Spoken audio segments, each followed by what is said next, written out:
Nahiya naman kayo sa inyong kapwa Pilipino. Binastos pa nila ako. What is the law and what Pakinggan ng proceeds of the illegal drug trade ng Duterte. The law enforcement, the highest law enforcement official being head of PNP. Yeah. You're hiding this scoundrel, this fugitive. Hello! Maraming salamat po sa walang sawang support sa ating YouTube, sa ating YouTube channel. At before anything else, don't forget to share, like, and subscribe. Itong video po na mapapanood ninyo. This is a recording at pag-uusapan po natin yung Women's Month and yung naging komento po na sinabi po ni Representative Bong Suntay noong impeachment proceeding. Pag-uusapan po natin yan at bibigyan natin ng reaksyon. Ang isa po sa ating mga hinahangaang vlogger, malalim din po ang kanyang pagtingin sa mga isyong politikal. At without further ado, please welcome po Ka Inaro. Magandang tanghali sa Pilipinas, Pilcas. It's 12:21 ngayon. An Tanghali honor na. ulit na maimbitahan mo, no? Maganda pag-usapan to ng dalawang lalaki tungkol sa mga babae. Pero ang infraction ay nagmula sa isa ring lalaki. Parang Totoo. kahihiyan ba natin to o dapat natin ika-proud of? And Na I think I think also nung chinek ko kasi 'tong topic na ang dami po kasing mga nag-topic nitong content na ito. Nag-topic. Parang ang nakikita ko it's parang superiority inferiority complex. Kung sino ang mas mataas, kung sino mas mababa. Pero para sa akin po kasi it's depending on the information na inilalabas eh. Yun lang ang akin Kasi kung papaano mo siya ipapakita, ilalabas yung mensahe na yon, minsan magagalit ka, minsan matatawa ka. Kasi sa mga lalaki pag nag-usap tayo ng gano'n, okay, ganun pala. Pero pag sa babae parang ano?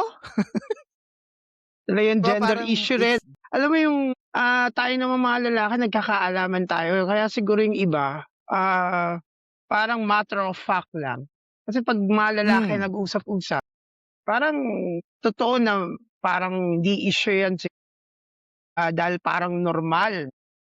Ang hmm, problema lang, yun nga kung may iba lang nakakarinig, lalo na kung ito ay mas sa publiko naririnig ng iba. Lalo na ang pinag-uusapan mo ay iba pang personalidad, no? So kung tayo-tayo lang, pinangalanan no, no? 'di ba? Oh, yun ang medyo ano ron Totoo yan. And before anything else, yan, nagkakainitan na tayo ng kwentuhan. Pagka ganito kasi, lalo na pag dalawang lalaki nag-uusap, parang nasa bar lang tayo no? Nagiinom, parang ganun Pero bago tayo magkainitan sa pag-uusap natin, sa lahat po ng mga makikinig, again, this is a recording. Don't forget to share, like, and subscribe sa ating YouTube channel, pati itong video na to. And also follow us on other social media platform using your phone, scanning yung QR code sa taas ng video na ito. And yeah, hopefully, marami kayong matutunan sa aming kwentuhan. Ayan, so start muna tayo, no? Boss, ano masasabi mo sa mga kababaihan? Ito ay kanilang buwan ng pagkilala sa mga kababaihan. napak importante ng bagay na 'yan sa ating panahon. Sa matagal na panahon may katwiran naman na i-assert ng mga kababaihan yung kanilang ah, pantay na karangalan sa ating mga kalalaki. Pero may mas mataas pa ron mas mataas dun sa gender issue between male and female, no? Ang mas mataas yung tao, yung mas encompassing yun, no? Pero siyempre, sa lahat ng mga kababaihan, sa pagdiriwang na buong buwan ng Marso ay Marso. Women's Month po saludo at tayo naman alam na alam natin lang lahat tayo ay nanggaling sa sinapupunan at kung wala sila walang walang kasaysayan, humanity ay walang kasaysayan. Sila yung dugtong sila yung nagpapatuloy hangga't may inaanak. tuloy ang kasaysayan ng tao. Alam mo ba yun yung grabeng utang na loob sa mga kababaihan? At saka hindi lang po yung Kainaro. I think it's also I think disclaimer na first, kung ano po yung sasabihin namin, this is not anti-women or anti-men. Yeah. At also, we don't represent any group, any faction sa politika. This is our own personal opinion. Siguro po, I think sa public sphere, it's usually kapag ka nagbigay ka ng opinion, it defects your identity sa issue. Para bang ano ka, pro-men or anti-women? Mga ganun tipo. Hindi po. Yeah. Alam nyo po, kung tutuusin, yung statement, siguro diretso na tayo dito sa topic natin. Ano? Mamaya na tayo pupunta sa ibang topic. I think yung simulan na natin yung kay Congressman Bong Congressman. Suntay. Sa akin kung lalaki sa lalaki at private, Yeah. okay yun. Mhm. Mhm. Yeah.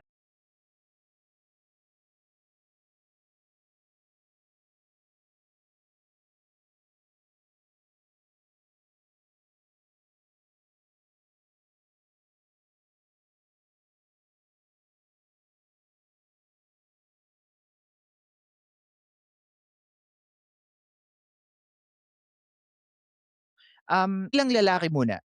Bilang lalaki, do you think this is not a good start to talk about your personal opinion in a public space sa ginawa ni Congressman Suntay? Referring to women. Yes, Yung referring to alam mo, women na lang. yung ang una mong sinabi medyo debatable na kung yan ay sa konteksto ng makabagong panahon. No? Even yung talk between males, yung pag-uusap ng kapwa lalaki, hindi mo pa rin absoluto na ngayon na masasabi na tama pa rin. Kasi parang may assumption of regularity, no? May assumption of truth, no? Na may karangalan yung mga babaeng pinag-uusapan. So parang yan yung esensya ng gender sensitivity. You're sensitive on something that is offending to the other gender. Kahit ang mga nag-uusap ay lalaki sa lalaki. Siguro kung yan ay nangyari way back 20 years ago o 10 years, even 10 years ago, may intindihan natin. Tatawanan lang yan. Kasi wala pang pag-aaral, hindi mo pa nakikita yung initiative din ng mga kababaihan i-assert yung kanyang karapatan at karangalan. Ngayon, kitang-kita mo na ito sa modern society, kita na natin yan At nire-recognize na, no? Na itong gender na ito ay hindi katulad nung tingin natin ng mga lumang henerasyon. I do respect yung tingin mo, Pilkas, kasi yun nga parang ang bias dun, yung mga kalalakihan, no? Pero yun, medyo debatable yan in the sense that there must be some sensitivity na meron din tayo. Pangalawa, itong kay Suntay, tama ka. Tama ka na kailangan itong pag-usapan kasi bukod dun sa sensitivity issue na malaki ng usapin, no? Kasi parang ang hirap i-drive niyan kasi nakasanayan. Ito, ginamit mo pa tong nakasanayan mo sa isang venue kung saan public sphere, pampubliko, lantad. At ito pa, yung dagdag, sino yung nagsasalita? You're not just any other man. You're not just any other guy. You're a congressman representing your district. My goodness. Ang ibig mo bang sabihin, tanggap-tanggap, even to your district, yung statement mong yan? Kung strictly sasabihin natin na ang dapat niya, representation ka ng distrito mo. Sila ba papayag din sa the way you said the statement, no? So, tatlong infraction. Una, yung sensitivity mo bilang lalaki, syempre merong kalabit sa atin kasi yun nga, tayo. Miski ako magsasabi na parang natural yun, lalo na pag tayo, yung makismo natin sa yung kwento natin na parang, we have relationship with women. Parang natural. Pero that's ang medyo check do'n is sensitivity.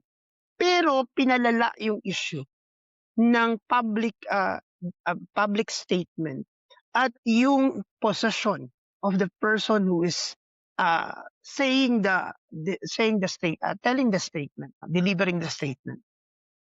Yes, honestly, yung sa sinabi niyo po, ako wala akong masasabing mali do'n. Kasi lahat ng statement natin debatable. Kasi po nakita ko kasi, una, we are all on different generation. People will assume or people will judge based on first factors of paano sila pinalaki, millennial ba sila, Gen Z ba sila, may Yeah. pag-aaral ba sa kasi may mga gano'n, ang daming factor, eh.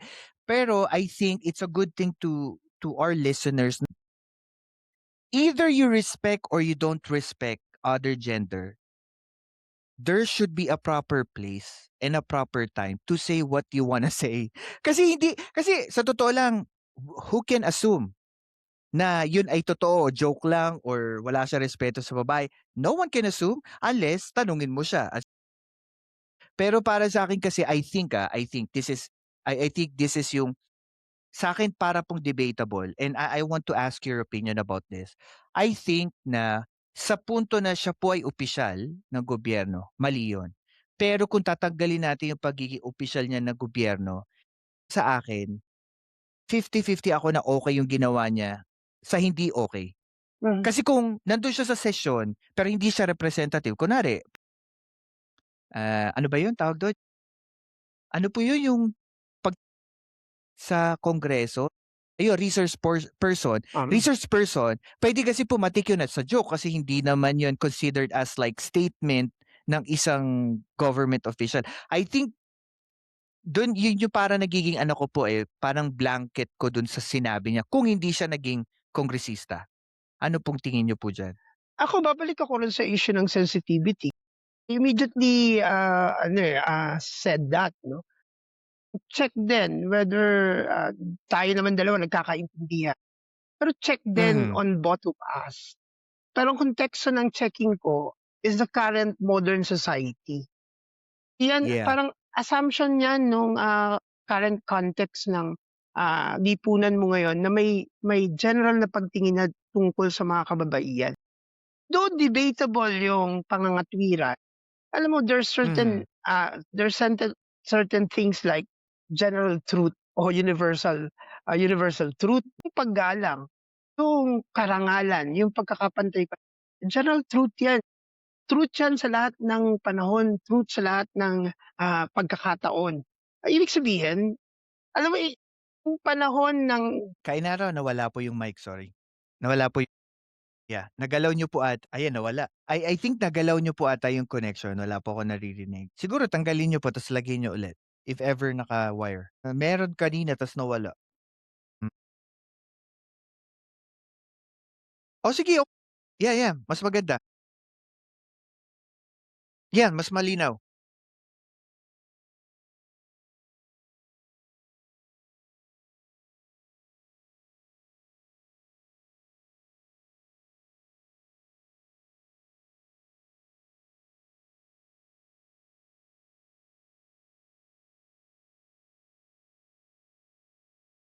ay tama, ang mali ay yung panahon ng X-Gen at late X ay bumigat yung konteksto at sariling Sorry to cut you off, parang pinupunto niyo, para pong nagkaroon ng advancement sa ideology about sa women. Parang gano'n yung nangyari. hindi pa women, hindi lang women kundi ito ay nagkata-cross on any all issues, no, na may kaugnayan sa pagpapakahulugan at pagse-set ng something na tama. Yun nga, 'pag sinabi mong tama, tama yan lahat, mali yan lahat. Itong pamamaraan ng pilosopiyang ito ay nagbibigay ng kasi ano ba yung karapatan sa sarili kong konteksto at sarili kong kahulugan if we have differences on defining. Therefore, hindi tayo magkikita ron unless nag-agree ako sa'yo. Yun nga yung parang ano po 'no, yun yung parang, mahiwaga para sa akin. Kasi 'tong issue na 'to, labanan para siyang ano, kumbaga kung isasalin natin sa debate, labanan siya ng idea mo about sa gender, kung ano ang ibig sabihin sa'yo ng gender equality. Opo, I want you to guide me, kasi sabi ko nga I'm a student here. Ah, ano po yung tingin ninyo na sinasabi nila s sa parte daw ng lalaki, saying those word is tantamount to just saying an analogy of thoughts of a guy, but not nearly towards hurting other people or other women in danger or putting themselves into harm or degrading their gender. It's a thought process daw po. Ano ano ang masas Oh, ang problema, yung thought process is referring to something external of the speaker. You're referring to another. At ang pinakamasama ron, you're objectifying. Okay, okay, okay. Kainaro, ang ganda niyan. What is objectifying?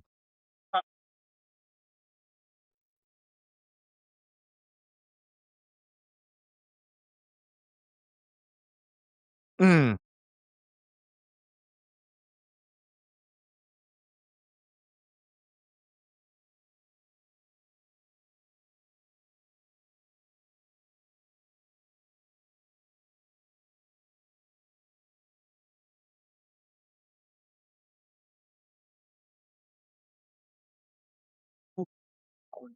So, yun yung actually it goes beyond. Kaya nga, yung pagkakamali ng isang lalaki objectifying female is the same pagkakamali of female objectifying males.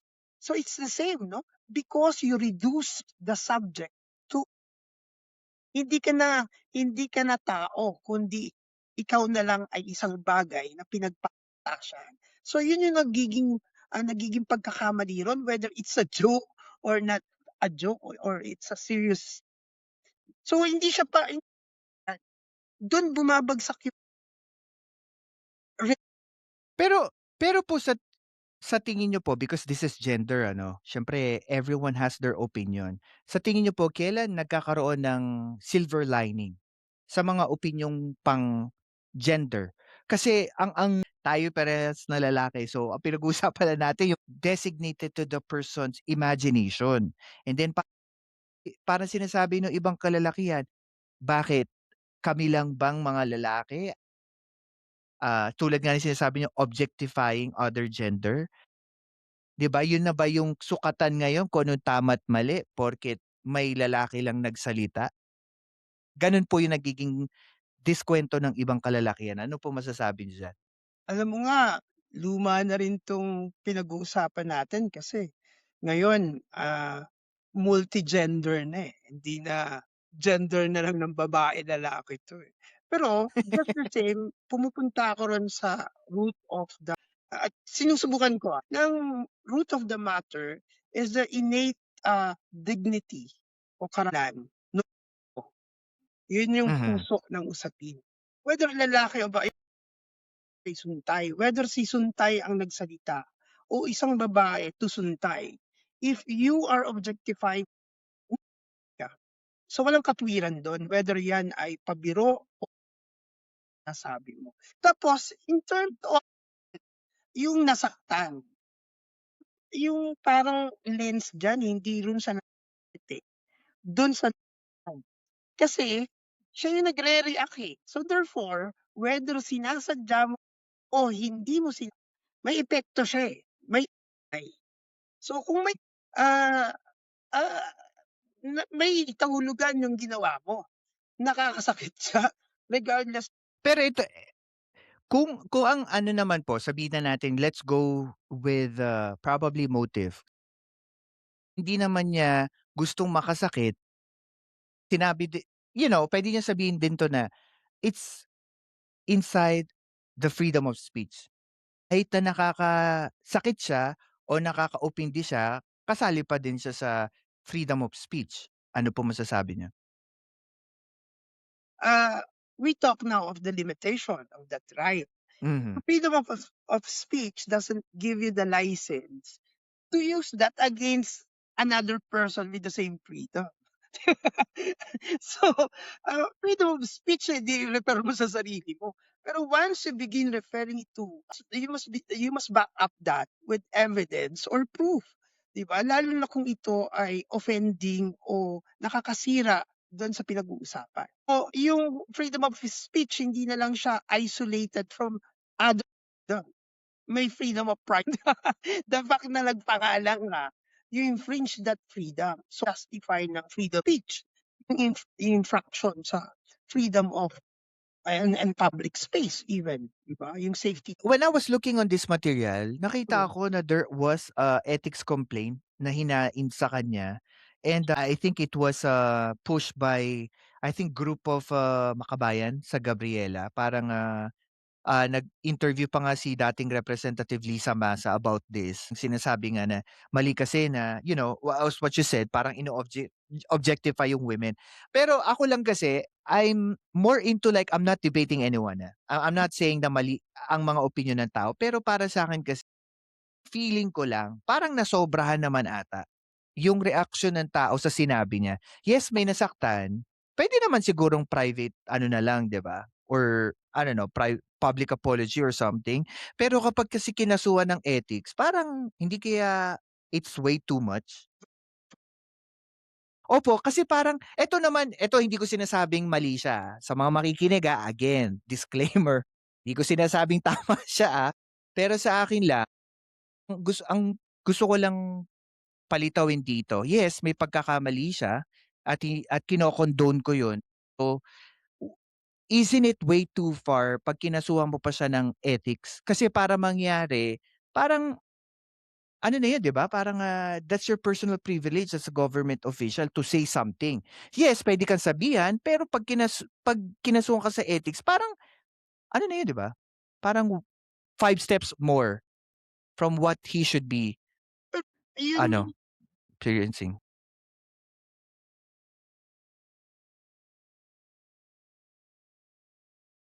Mhm.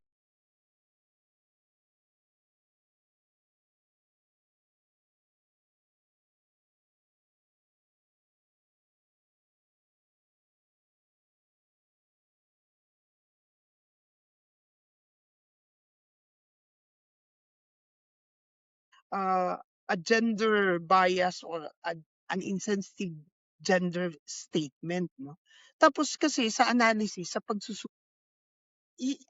root cause ng greater discrimination yan sa kababaihan eh. Simula eh. So therefore, hindi siya na simple. No? Hindi na siya simple. Parang kung yan ay palalagpasin o masasakit lang sa pagsasabi ng para mong kinondone mo yung isang bagay na paggising mo ay bangungot na. Okay na. Kasi many are doing it. Parang pagmumura kita mo yung dati ang linaw din ng tama at mali sa pagmumura. Pero na-condone at dahil ang gumagawa ay mga pinuno at naging malabo ang mali at tama. I think parang ang ganda nung pinunto mo, Kainaro, 'no, yung about sa pagmumura issue do sa dating administrasyon. Parang ang ganda nung analogy kasi parang 'pag hindi mo siya sinampulan, walang pipigil, walang titigil. And I think tama rin yung ako kasi in public siyempre hindi ko naman puwede sabihin kung ano yung mga nasasabi ko in private ano. Pero what I'm saying is maganda yung analogy mo to a point na dapat sampulan. Kasi nakikita ko kasi ganito 'no, siguro na sumasang-ayon ako sa naging opinyon ng karamihan kahit ikaw, is that yung pambabastos nagiging public. Tumataas siya sa mga makapangyarihang taong may posisyon sa gobyerno.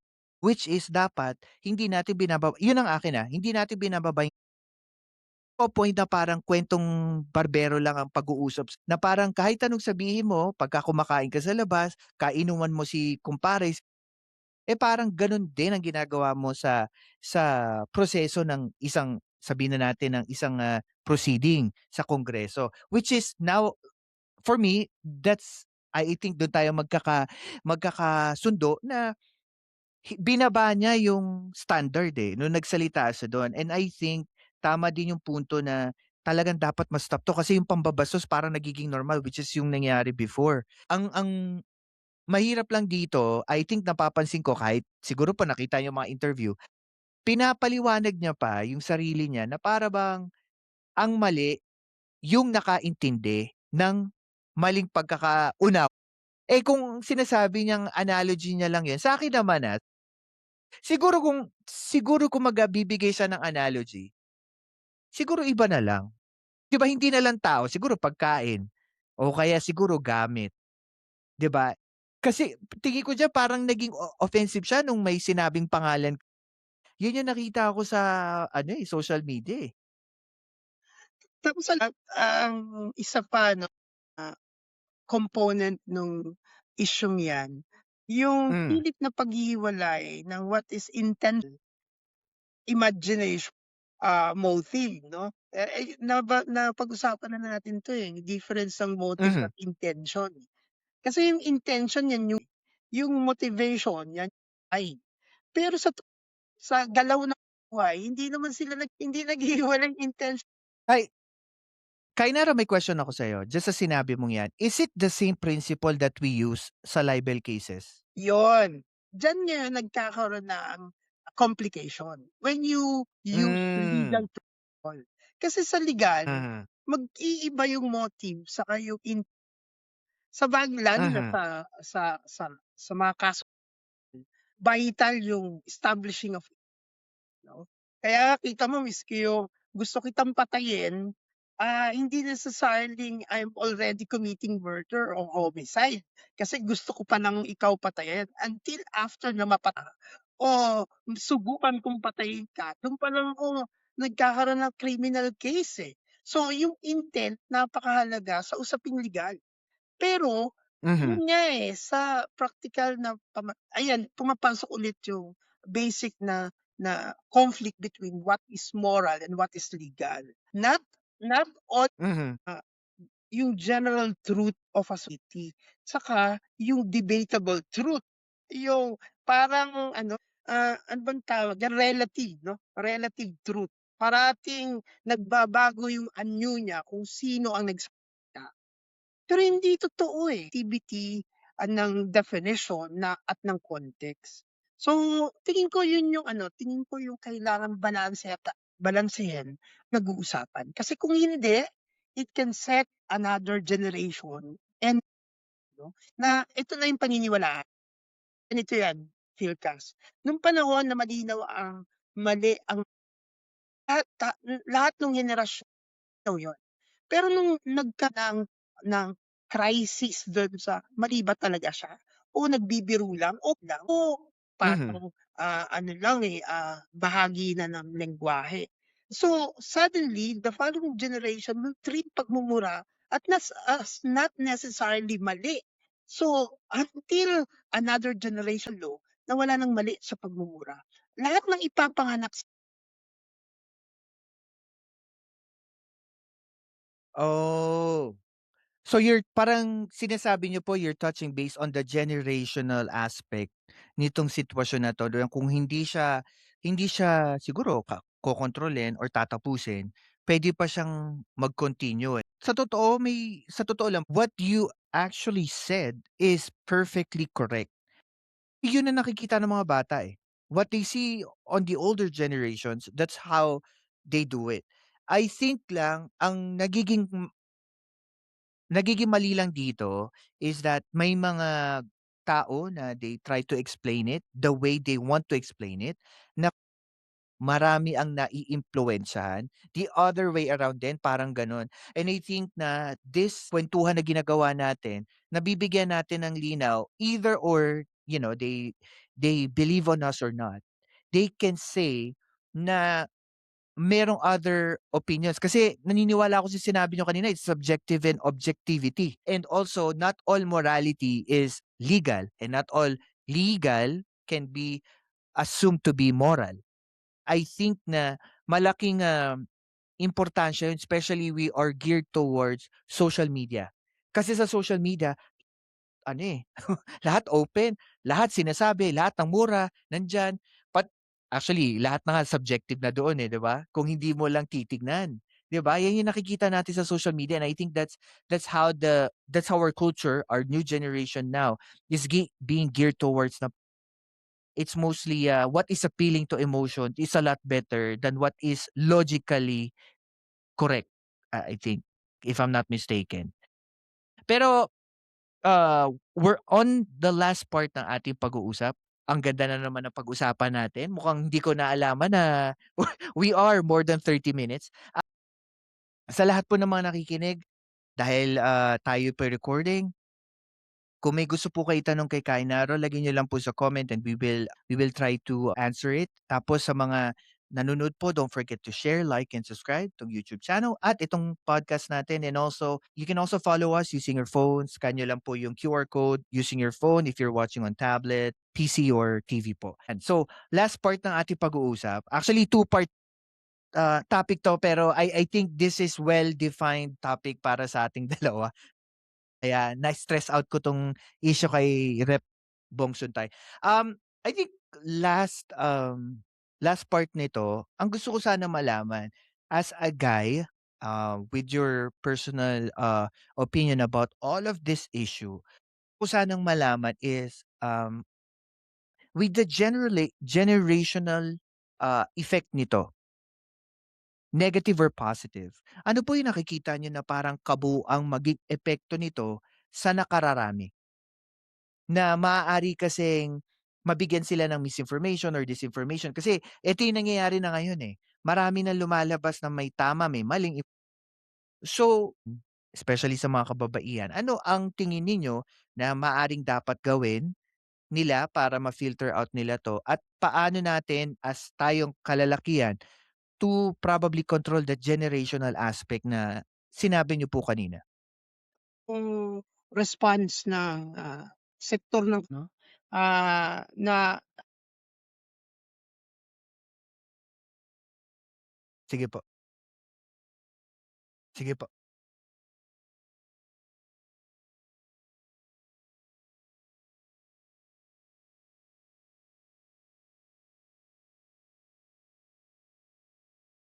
Mhm, hain ng plain tapos, sa debate at sa diskusyon opinyon 'no, parang ang di pagsasalita ay pagpabor dun sa pagpabor sa pangalawa sa atin namang mga alam mo ang isang pangit na magiging epekto nito sa tingin ko, mabibigyang bala yung, nakasanayan natin, na objectification nga sa mga kababaihan na sila ay bahagi lang ng ating kuwento, joke. Na mhm, na sila ay object of our desire. Kita mo, mas mabibigyan mo ng mas logical, explanation pa, differentiating your desire to actually doing it 'no, na mhm, puwede na pala ito, may katwiran pala ako and this is logical pa 'no, pinag-isipan pa. I can even cite a situation na sasabihing ito ay tama kasi magkaiba yung desire at imagination dun sa actually, 'no, tingin ko yun lalong nagpapalala nung sitwasyon ng objectification at pagbababa. Kaya nga, babalik ako ron sa call ng back to, the root of, nation. Hindi nga lang ito sa mga babae, lalaki. Ang ugat ay yung pagkatao at karangalan natin. Tingin ko walang ano diyan, walang subjective diyan, walang walang, relative diyan. Yan ay totoo sa lahat ng panahon. Tayo, whether you had that came from o you just believe that you're important and you're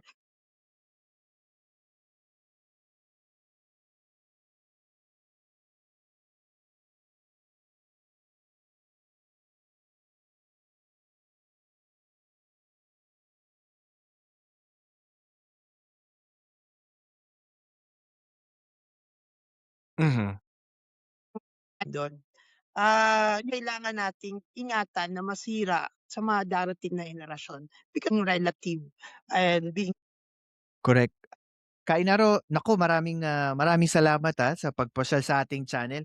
Hopefully, magkita-kita tayo sa susunod na podcast. But before anything else, before we end, lagi ko naman pong sinasabing aking takeaway dito sa pag-uusap na siguro masasabi ko that one of the things na nag-struck sa mind ko habang nagkikwentuhan tayo is the generational aspect nito. Kasi maaari kasing bukas wala na tayo sa mundong ibabaw, pero ano yung legacy na maibibigay natin sa kanila pagdating sa gender equality, respeto sa tao, 'di ba, yung mga gano'ng tipo. And I think that sa tingin ko po, lahat may karapatang magsalita ng kahit anong sabihin nila. Pero naniniwala ako that there is the right time, the right place. Kasi hodang ikaw ay presidente, janitor, hanggang sa businessman, lahat may tamang lugar at panahon kung ano gusto mong sa tao. Walang mababash kung walang nagpapabash. Yan ang analogy ko. Baka mali tayo. Pero what I'm saying is, huwag kang magsasalita in public kung hindi ka handa sa mga bashing. Kung magsasalita ka, try nating kontrolin in such a way na siya, yung nasa tamang panahon at lugar, 'di ba? Especially kung government official ka o kahit hindi ka government official, 'di ba? 'Di ba? Kung ano pinag-usapan natin private, di naman natin kinekwento sa social media. Weird lang ang social media. Pero other than social media, ako personally, hindi ko naman kinekwento yung private stuff ko sa public. Pero yun po. So guys, ngayon tapos na tayo. Again, maraming salamat po, and as always, please ingat po kayo. God first po. Thank you. Ayun, salute. And